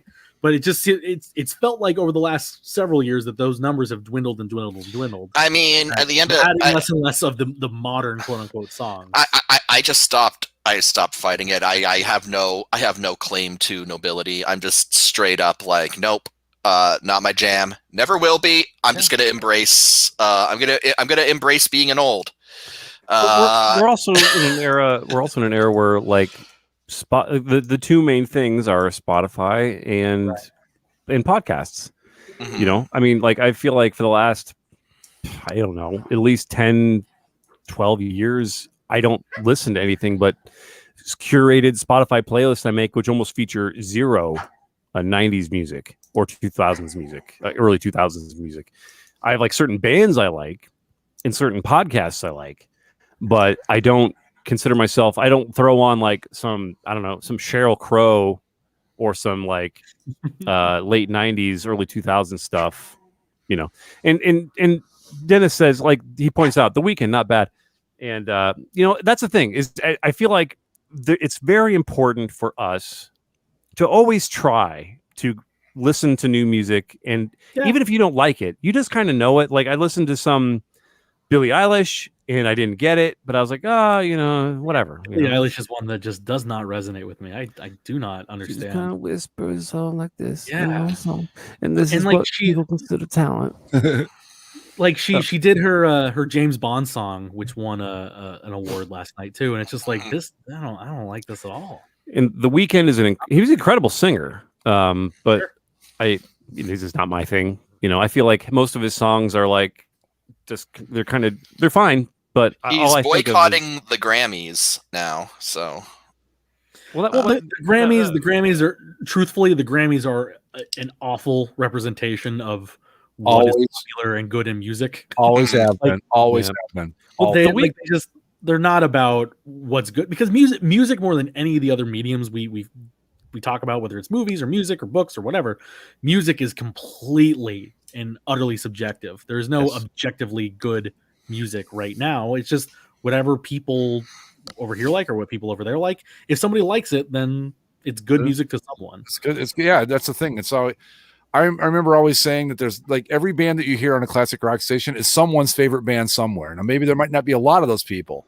Yeah. But somewhere there's like 5 guys or 5 people going, fuck, REO Speedwagon is the greatest thing that ever happened. It's like, no, they're not really, but whatever, you do you. And did they ban the jockstrap to the face? Where the fuck did that come from? I don't know, man. Anyway, but yeah, it's just, like Zach said, it's all subjective, and the Grammys have been historically terrible. I mean, if I've like listened to the Rewatchables, the Bill Simmons podcast, and they'll go back and redo the Oscars from every year. There's some horrible, like, the year that movie Crash beat out, I forget what was up against, but right. But like when it comes to, but that the bad decisions in the Oscars are kind of few and far between sometimes. But my point though is that the Grammys, like there was a band, and this is going way back, but this is like the example people always bring up. There was a band called Starland Vocal Band that did this shit fucking novelty song called Afternoon Delight that beat out, I think, like the Eagles and a few others, and it's just always been that way. And so when a band like Afternoon Delight, Skyrockets in flight, I won a Grammy for Best New Artist over somebody that was way more deserving. I don't remember who it was. But for every year that you get a Michael Jackson that comes in and just kicks ass, or U2 that kicks ass and gets all the awards, you get like Starland Vocal Band and these shit bands that deserve nothing. Well, I find that like before I forget, Zach, the best illustration of this was the year that Jethro Tull beat out the Metallica Black album for Best Heavy Metal Album. Yeah, and I just want to say, as a Jethro Tull fan, woo! Okay, fine, but Tull's not even heavy metal. It's not even close. Well, no, it's not, which is why they didn't even show up to the award ceremony, because their manager told them, like, Metallica's got this in the bag. Yeah. Like, if you got other stuff you want to do tonight, don't even bother coming. And then I believe after they won, they put out a full page ad that said the flute is a heavy metal instrument. They should have put out an ad and said, "We're so fucking sorry, Metallica." Anyway, go ahead, Zach. I said that before I forgot. The Grammys or music awards, in general, kind of feel like there's always some, depending on the time period, there's always such a grand divide between what is objectively good music and what is popular music, right? And sometimes that's hard to balance, where like sometimes like a Beck album was like nominated a couple years ago, and it's like, did anybody care that this came out and it like won an award? And it's like, who gives a damn? Can you just have movies too, though. Like, if you'll all pardon my French, Beck can go fuck himself. Well, right, and movies are different too. We're like, when we talk about the Oscars, like legit, like what is good movies? Like you can tell me something is legitimately good filmmaking, and I can understand that, but I can also look at it and be like, I don't like it. But when it comes to music, I feel like there's less of that, where like you can say, oh, that's really good production and musicianship, and other times I could be like, yeah, but it sucks. Like it doesn't sound good. Like I don't know. I think okay. Starland Vocal Band, stuff like that is wider in music to me than it is in something like movies or TV. Yeah, Starland Vocal Band, by the way, won 2 Grammys in 1977. The only band they beat out was Boston. The other ones I've never even heard. Well, Wild Cherry I've heard of, but they had like 1 hit. Oh, they're from Ohio. I never knew that. Okay, but they beat out Boston, the Brothers Johnson, Dr. Buzzard's original Savannah Band, and Wild Cherry. So Boston, that debut Boston album was incredible, whether you like them or not. And I mean, I can go either way with Boston. I do too, but I've heard it. I can't tell you how many thousands of times now since it came out. The thing is, man, I don't know what it is, but like the things that I gravitate more to now, maybe there's something in the water around here that's giving me some sort of illness, but like I listen a lot to Phil Collins and Def Leppard. I listen to the shit out of those two. Def Leppard's a band that I liked their stuff before they hit it big with Pyromania. And then I kind of went, but now they've grown on me over the years. So Phil Collins himself isn't a big thing of mine, but I do like Genesis. Oh, Genesis is badass, man. Even like the later commercial stuff, still pretty good. I'm looking through the performances. Early Genesis is a trip because early Genesis didn't know what the hell they wanted to be. So I want to survey the group here. Have you guys tell me if you've heard of these people? I've heard of some of them. All right. Dua Lipa. Yes. Nope. I've heard of Dua Lipa's good. I actually like Dua Lipa. I sure. I had no idea who she is. Da Baby, all one word. Heard of them. Couldn't name you a song. BTS. Oh yes, the Korean pop sensations. Is that really? I don't know what is BTS. BTS is it's a K-pop group. There's like 15 of them in the band or whatever. Yeah, I mean, it's the same with all those K-pop groups. There's like 12 of them, and only 6 of them actually sing, and the other 6 are just dancers. You know, I think I may have heard of them. Maybe they came out with a song like in English last year. They were a big hit last year. Like they're catchy. You know, some of their stuff. All right. Doja Cat. No, that is a TikTok creation. Is it a meme or is it a serious performer? It's a girl singer who goes by the name of Doja Cat because that's just, like she has a real name, but like goes by Doja Cat, and she got popular because her song was good for TikToks. I want to get to this Paul Simon thing after we're done because Gary's I don't know what he's bringing up here, but I've got a point to make on that. So go ahead. Bad Bunny. No, I heard of it. I have seen his face, but I don't know his music. And I've heard of Post Malone. Post Malone's been around a while. I've heard of Post Malone. Yeah. Post Malone is an interesting cat. Black Pumas. Nope. And finally, Haim. Haim. Yes. They are 3 sisters that play in like a folksy rock band. Okay. They actually have good music. Yeah. Wait, go ahead. So I'm not decrying any of the artists in that. I just as an old, I was looking through the list of like seeing who if I was going to watch any of these performances, and like I recognize Bruno Mars and Taylor Swift. It's like I don't know Haim. So I don't know. You didn't talk about Megan Thee Stallion and Cardi B's performance of WAP. WAP is a thing, and I'm fine with it and all that, but I don't know how you perform it live, and I don't know why you would do that performance live. You get Ben Shapiro to read the lyrics out loud, I guess. Oh my God. I think Ben Shapiro reading anything out loud has got to be the Ben Shapiro WAP saga is beautiful. Is beautiful to watch unfold. I thought I saw a little bit of the performance from last night, and I thought, wow, that's I think it for ABC primetime. I was like, well, okay. I mean, I don't have a problem with it, but I thought somebody's going to have a shit fit over this, and I'm sure. I mean, the name of the song is what it is, right? And the content of the song is the name of the song. Yes. Like I just to recite some. I'll for people sensitive ears, I'll use the edited version, which the edited version is wet and gushy. So, oh my God. That's the cleaner version, folks. Oh no. Macaroni in a pot, that's some wet and gushy. Grab a bucket and a mop, that's some wet and gushy. Yeah. That's a sampling. It's real Lennon and McCartney we got going here on that one, huh? So what did you want to say about Paul Simon, Greg? I don't know if Gary's bringing him up as an example of somebody who was great that won all the Grammys or a guy that sucked that won all the Grammys, because I'm going to go with the latter. He did an album called Graceland back in, I don't remember when, and everybody's like, this is the greatest fucking thing ever. And I listened to it, it was garbage. And I'm usually pretty open-minded musically, but I was just like, this is a piece of shit. The only reason they're getting so excited about this is because he used world musicians on it. Big fucking deal. I don't, great, good for you to put guys to work that don't normally get that kind of work. Great. I'm all for that. But the music was horrible. And that was just the Grammys are like, oh, we just got to like blow this album day in and day out because I don't know why. Well, it's very similar. It's very similar to the Oscars with movies about making movies. They love, like with The Artist, for example, the silent film that won Best Picture, which was about making a silent film. Not a great movie. I don't know if you guys had seen The Artist. It's fine.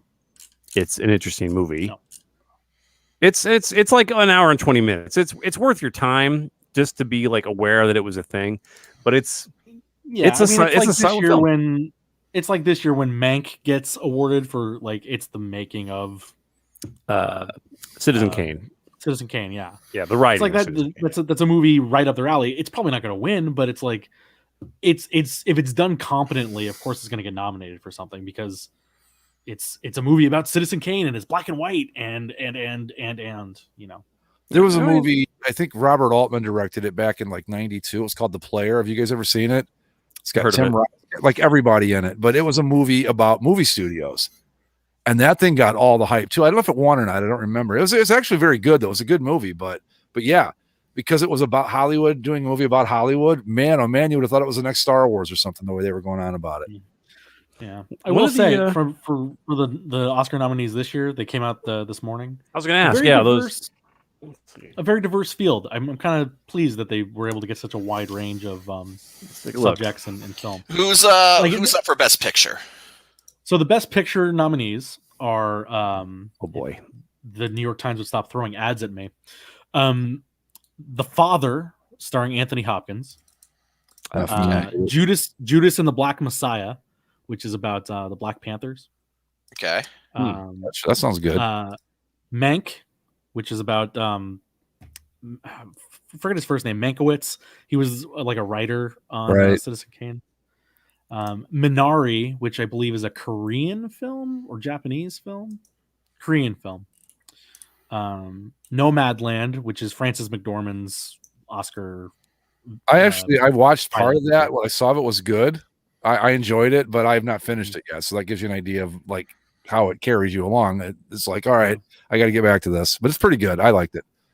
Promising Young Woman, which is a movie about the Harvey Weinstein story, right? Sorry. Well, it's a story. The movie is about a woman who goes to bars, pretends to be drunk, has guys that try to take her home and take advantage of her, but then like turns the tables and says like, "Oh, you're a piece of crap."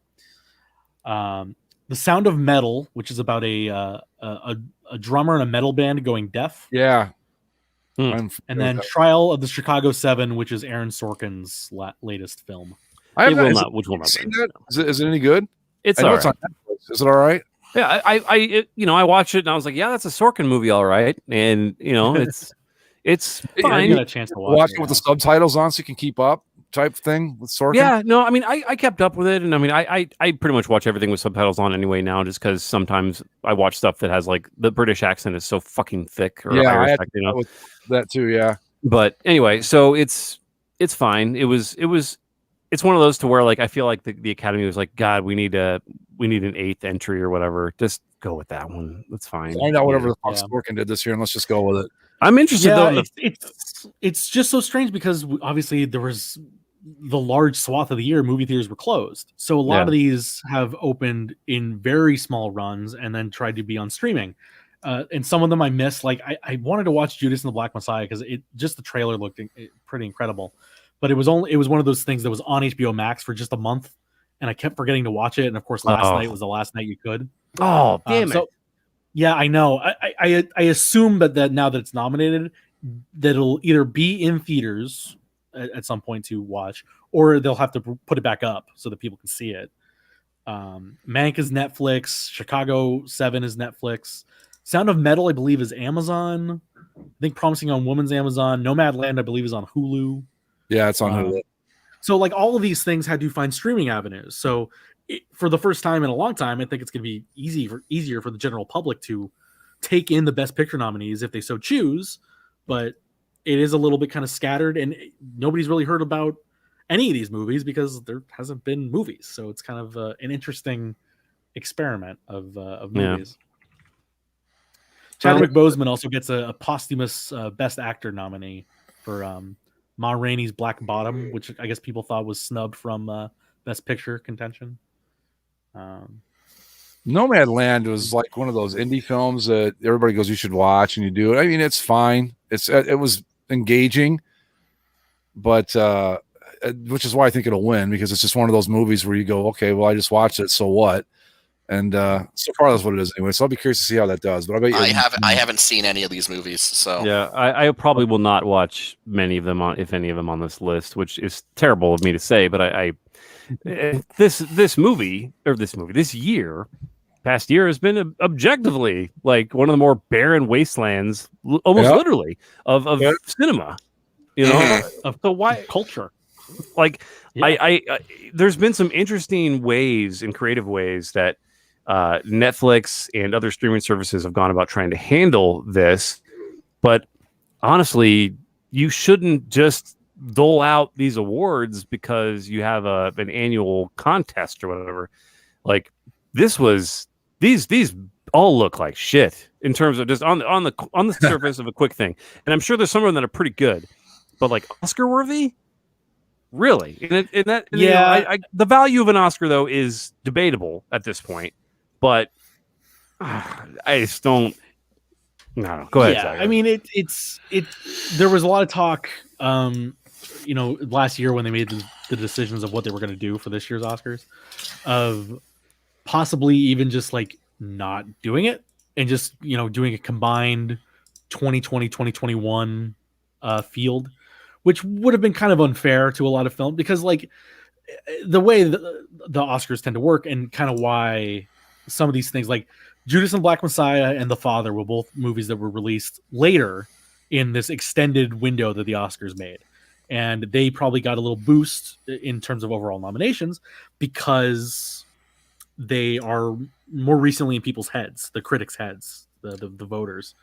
And so if you were going to do a combined 2020, 2021, there could be some movies that came out all the way back in 2020 that people are going to forget and not, properly nominate if they were good enough to do anything with. So, it's just going to be a weird ceremony that sure you can write it off and people can always say that, oh yeah, was that one of the 2020 ones? Yeah, it's weird. We'll just, pay attention next year. But it is interesting that they're doing it at all. But yes, on one hand, yes, there was no way to watch major movies for most of last year. On the other hand, it's kind of like I said, where it's kind of a leap forward into the streaming world where all these artistic films that probably all have their own merits are on streaming and more people can widely consume them. And that could be a good thing for, for some of these movies that like in a normal year, people aren't going to watch all the best picture nominees anyway, go to the theaters and see them. But if they're at home, maybe more people will. I know like myself and my girlfriend, we try over the last couple of years, we've tried to be, film connoisseurs. Y'all saw Cats, so get off that high horse right now.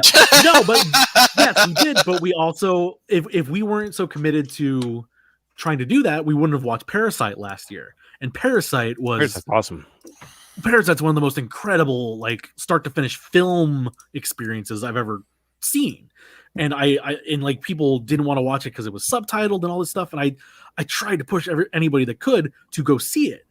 And it was hard because trying to get people to go to a movie theater is tough. But if I said, hey, Parasite's on Netflix, this thing just won, it's on Netflix this weekend, go watch it. Somebody might see it instead of, watching whatever Netflix Cats. drag you pull up. Yes, sure, Cats. Yeah, I don't know. Did you guys watch the Oprah Royal interview? No. I had it translated for me. I had it disseminated and broken down into pieces I could understand. Okay. No, yeah, but I don't have what a bunch of inbred fucks being racist. What are the odds? I'm just saying. But I mean, maybe not. I don't know.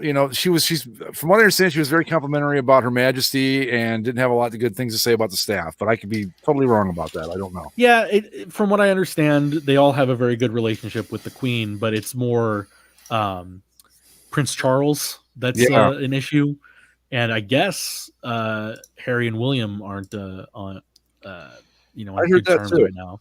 Mm-hmm. But apparently, but also, Prince Charles not even taking Harry's calls. Yeah, I guess. On the other hand, who cares?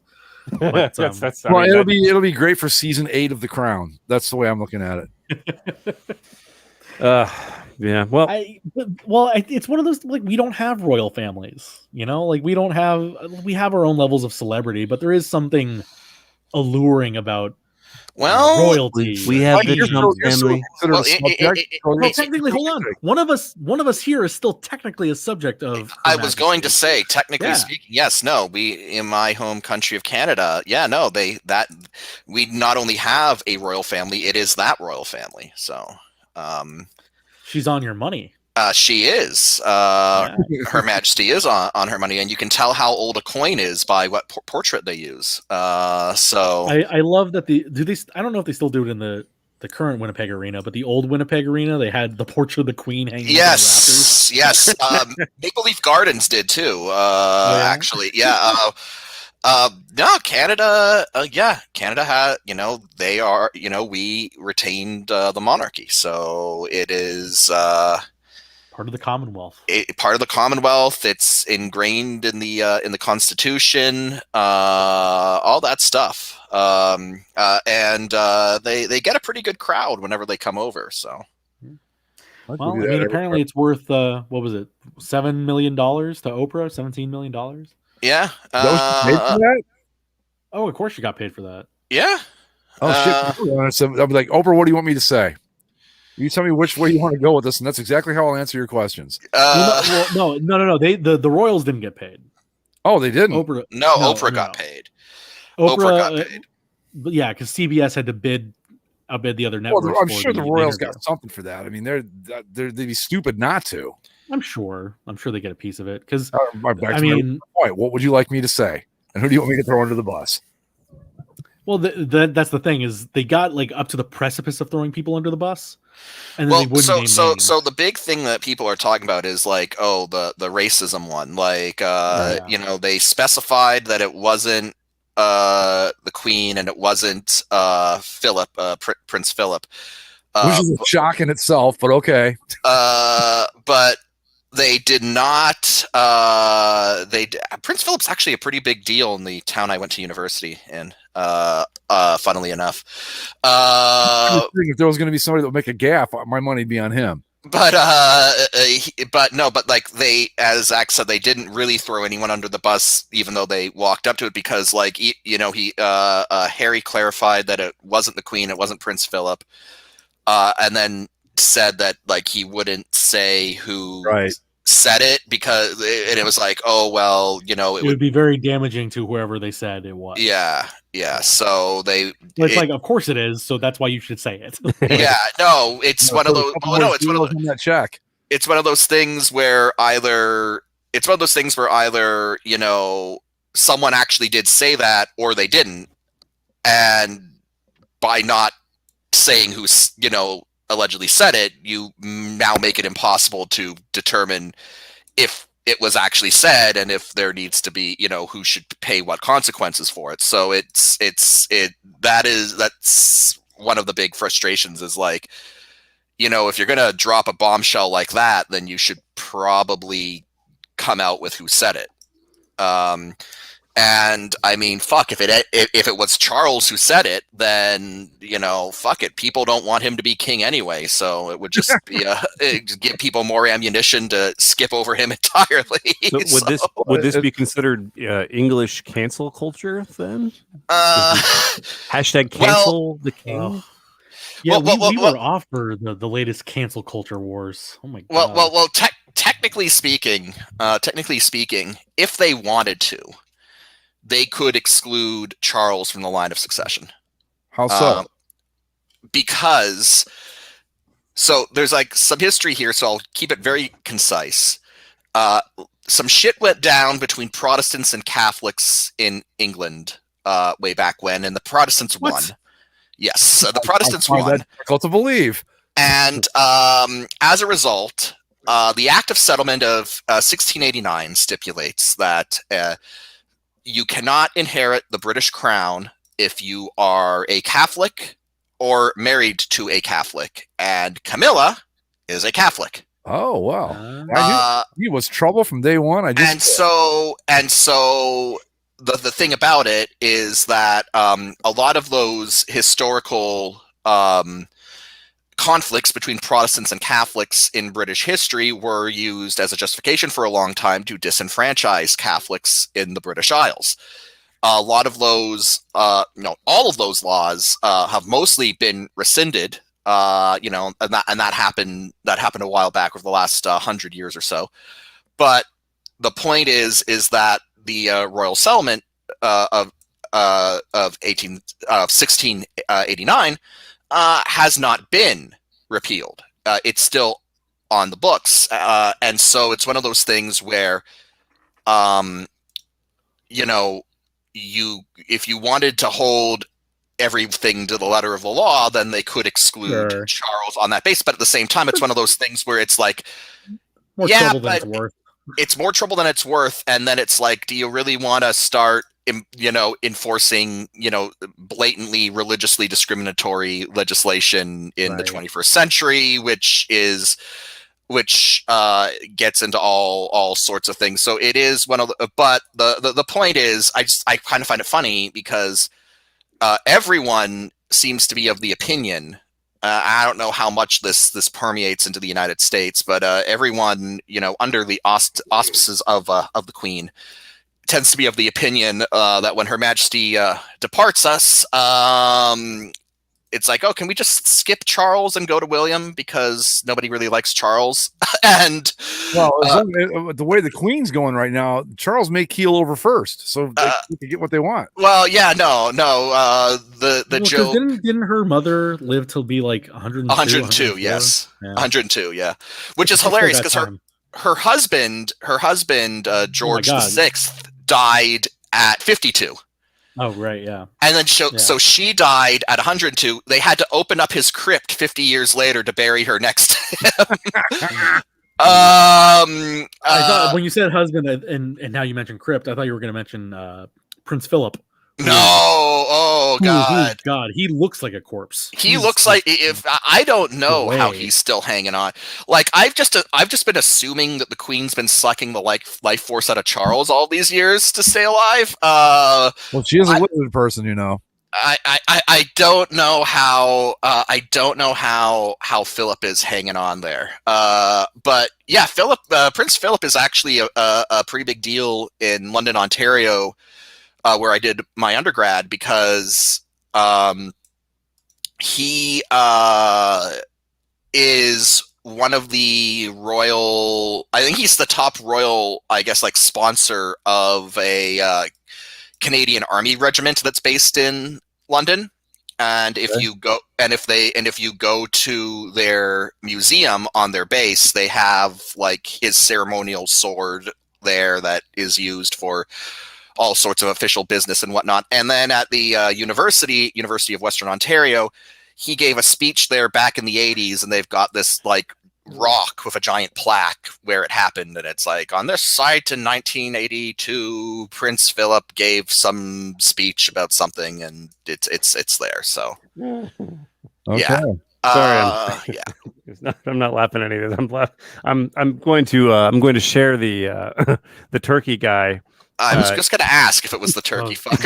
Yeah, I'm gonna share let's end the show on this. Go ahead. I'm going to put it in the Discord for those who want to enjoy it. I've censored it a little bit so that you guys can enjoy it without being completely disgusted. So it is there if you want to see the turkey guy. But I'm laughing because there's a lot of great comments on the original tweet where it's just like, dog, what the fuck is that? And like a lot of people just like, it's like a Pikachu and Ash Ketchum in a bathtub, and it says Pikachu used the Thunderbolt, and just like, I don't know, a bunch of little stuff where basically people, once they've seen this, they're just like, I'm just gonna fucking kill myself. Like this is too much. Nobody should ever see this. There it is again. So if you want to enjoy that, the Basically Sports Discord has the turkey guy in there for everyone to enjoy. That's how we get people to come to the Discord, right? It's like and it says, looks like Gary Busey. Well, okay, here's the thing. I had never seen this before just now, but that looks exactly like how I pictured this guy looking. So who the fuck does that? I mean, come on. Even if who does that? Yeah, I'll post the actual Marvelous editing. Marvelous editing work there, by the way, Andy. I literally just you gotta see the live version of it. It's oh my god. You can't help but laugh because anything else is just too horrifying to consider. All right. Anyway, are we all set, boys? We're about closing. Yeah. So the tournament will be the tournament stuff will be up soon. I'll get it all to Greg and we can go from there. So. Yeah, we'll put it up on the Discord, on the boards, on Twitter. We'll link you to all the stuff for the voting and all that. And we're off and running for the 2021 GTOV. So here we go. Look out below. All right. Any final thoughts, fellas, while I dig around and find there, I got it. Never mind. But the live close. So yeah, we'll put up all the links and all that stuff and go from there. Sounds good. I think we're in for an historic run from Walmart Turkey Fucker. Yeah, I really. I don't see anyone who can stop him at this point, but we'll see how the tournament shakes up. My greatest fear is it's going to be like a Final Four of Turkey Fucker, John Dillerman, and I forget the one that Mike brought in. Nazi furries. Not God. All right, as always, folks. By the way, I've just decided I'm going to do this right now. One little thing before we go. As the tournament progresses, with each round that Nazi Furries survives, I will be reading a different excerpt from from news stories on the Nazi furry phenomenon. Oh, fuck yeah, you have to. Come on. That's perfect. All right. Anyway, follow us on Twitter at Basically Sports. Subscribe via Apple Podcasts, Spotify, Stitcher, and wherever fine podcasting is sold. We will see you all next week. Adios. See you later.